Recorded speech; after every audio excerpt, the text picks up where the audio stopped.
What if I told you that a company once known for just making PDFs and photo editing software is now one of the most powerful forces in artificial intelligence and digital marketing? Adobe has grown from a small digital publishing business to one of the most valuable tech companies in the United States. Their story is one of innovation, constant reinvention, and strategic foresight. Since its start in 1982, Adobe has not only kept up with changes in technology, but it has often been ahead of the curve.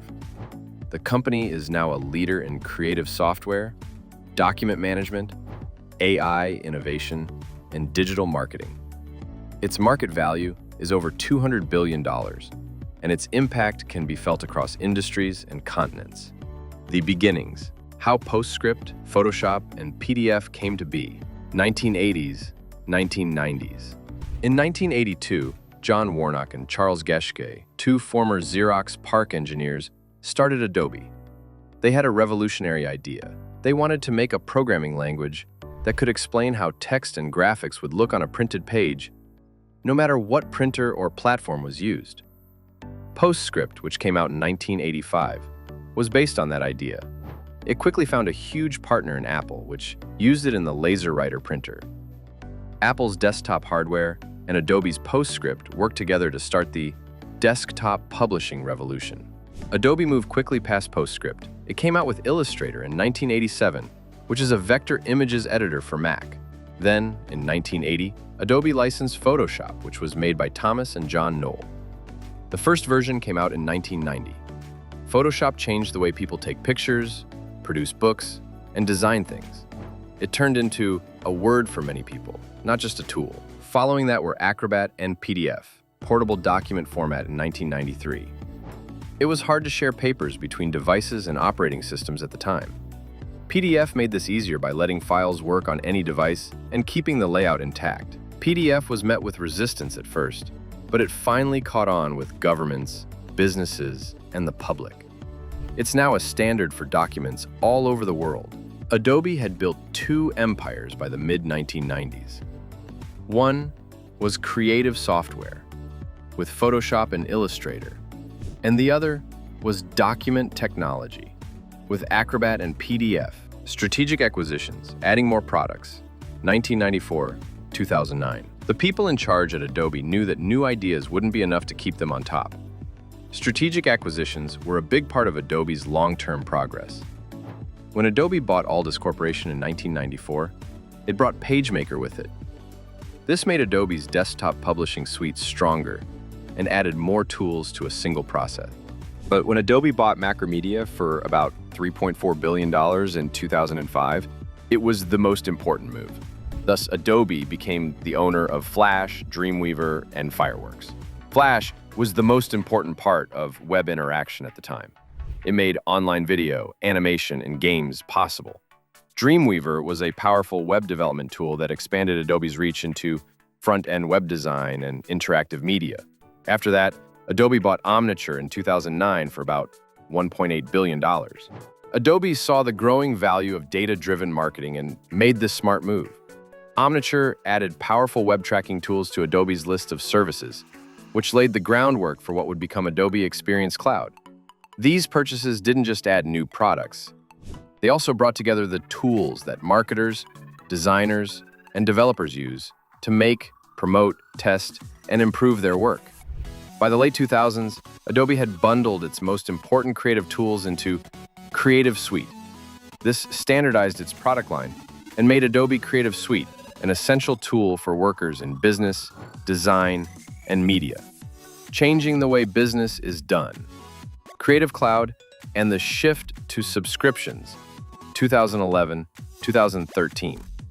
Many of Adobe's longtime users didn't like the choice the company made in 2011, but it changed the company's business in the long run. It switched from a one-time software license model to a subscription-based model called Creative Cloud. By 2013, Adobe had stopped selling Creative Suite licenses that would last forever and was only offering subscriptions. Customers now paid a monthly or yearly fee to get access to a set of tools that was constantly being updated.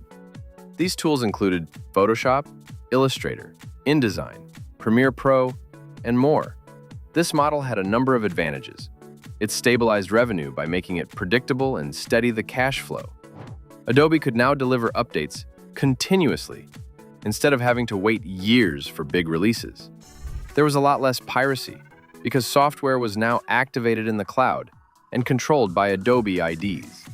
Small businesses and freelancers who wanted to keep ownership forever were against the choice. But Adobe didn't give up, and the results showed that the plan worked. Over 94% of Adobe's income came from recurring subscriptions as of FY 2023. The company made more than $21 billion a year. The Creative Cloud became the standard for creative workers around the world. Going beyond creativity, business, marketing, and analytics, 2010s. After building a strong base with Creative and Document Cloud, Adobe set its eyes on a bigger chance, becoming a major player in digital business infrastructure. This goal led to the creation of Adobe Experience Cloud, a complete suite that combines analytics, content management, personalization, and orchestrating the customer path. Important purchases fueled this growth.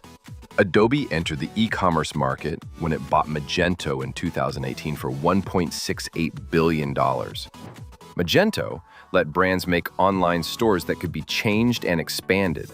In the fall of that year, Adobe paid $4.75 billion to buy Marketo, a company that specializes in automating business-to-business marketing.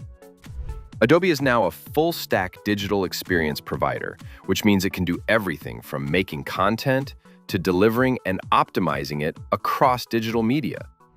This was very important in a time when success is measured by customer data, tailoring, and content velocity.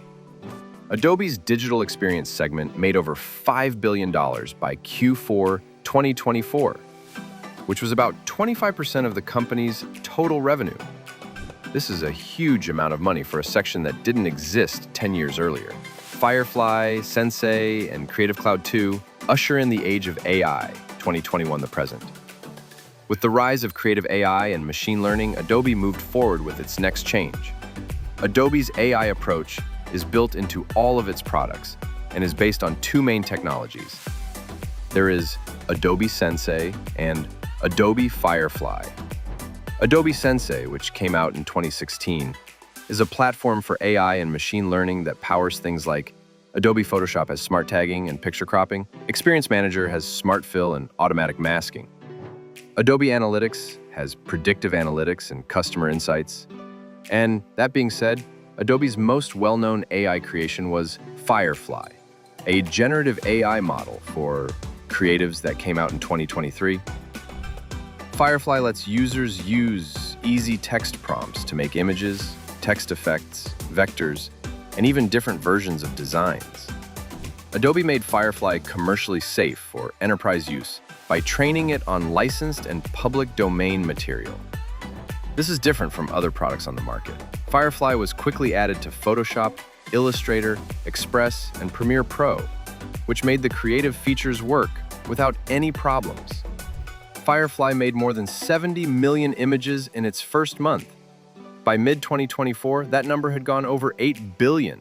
At the same time, Adobe Acrobat's new AI assistant came out in 2024.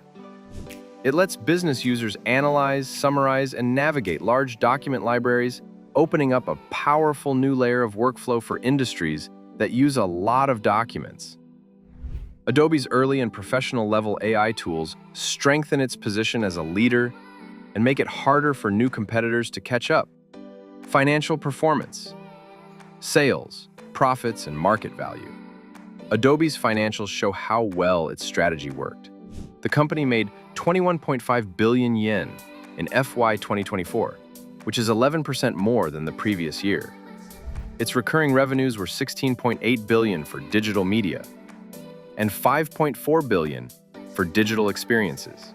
With these numbers, Adobe is one of the best tech companies in the world. And not just for creative tools. It's also one of the best for SaaS in general. Its high margins show that it has price power, and that customers can't live without its products. And its strong cash flow lets it reinvest in new products, mergers and acquisitions, and shareholder value. Problems and roadblocks. Rules, competition, and changes in the market. Adobe has had some problems along the way to its success. In 2024, authorities paid more attention to Adobe. It gave up on its $20 billion plan to buy Figma after the US DOJ, FTC, and officials in the EU and UK spoke out against it. Adobe had to pay a $1 billion breakup fee. The FTC also filed a complaint, saying that Adobe's subscription cancellation process was opaque and tricked users with secret fees. Adobe denies these claims. With cheap or free generative tools, systems like Canva, Runway, and OpenAI's Sora and DALL-E are taking on Adobe in the market. People who aren't experts in small businesses often like these new companies. This is an area where Adobe has had trouble in the past because of price concerns. Adobe stands out because of its focus on commercial safety, enterprise trust, and professional-grade quality. However, it needs to keep coming up with new ideas to stay ahead. Leadership and taking care of a business. As CEO since 2007, Shantanu Narayan has been in charge of Adobe's change. Adobe changed from a company that sold software in boxes to a cloud-first SaaS giant while he was in charge. While he was in office, sales have gone from 3 billion yen to over 21 billion yen. Net income has grown from 700 million yen to almost 5 billion yen. It grew into AI, marketing tech, and online shopping. Many people credit Narayan with Adobe's risky moves, like the change to Creative Cloud and the start of Firefly AI. Adobe also acts responsibly as a business by a promise to use only green energy by 2035. If you enjoyed this deep dive and want more stories about the tech giants shaping our future, don't forget to like, subscribe, and hit the bell icon so you never miss the next big insight.